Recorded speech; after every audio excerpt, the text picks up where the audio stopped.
ধানমন্ডি থানা স্বেচ্ছাসেবক দল আয়োজিত কর্মী সভা 2025 অনুষ্ঠিত হয়। এ সময় ধানমন্ডি থানা স্বেচ্ছাসেবক দলের সিনিয়র যুগ্ম আহ্বায়ক মোহাম্মদ আবু সাইদ মিঠুর নেতৃত্বে এক বিশাল মিছিল কর্মী সভায় উপস্থিত হয়।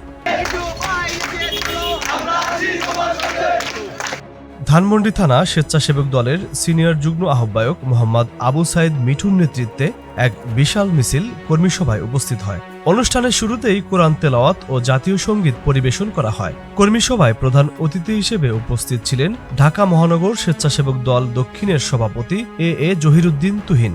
প্রধান বক্তা হিসেবে উপস্থিত ছিলেন ঢাকা মহানগর স্বেচ্ছাসেবক দল দক্ষিণের সাধারণ সম্পাদক সাদ মোর্শেদ বাপ্পা শিকদার, সিনিয়র সহসভাপতি এস.এম. সায়েম। উপস্থিত ছিলেন ঢাকা মহানগর স্বেচ্ছাসেবক দল দক্ষিণের সহ সাধারণ সম্পাদক কাজী মহিউদ্দিন মহি,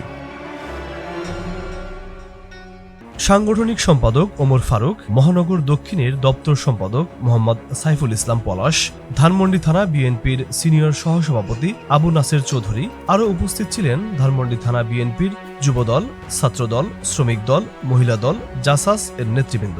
অনুষ্ঠানের সভাপতিত্ব করেন ধানমন্ডি থানা স্বেচ্ছাসেবক দলের আহ্বায়ক জনাব এরশাদ আহমেদ চৌধুরী।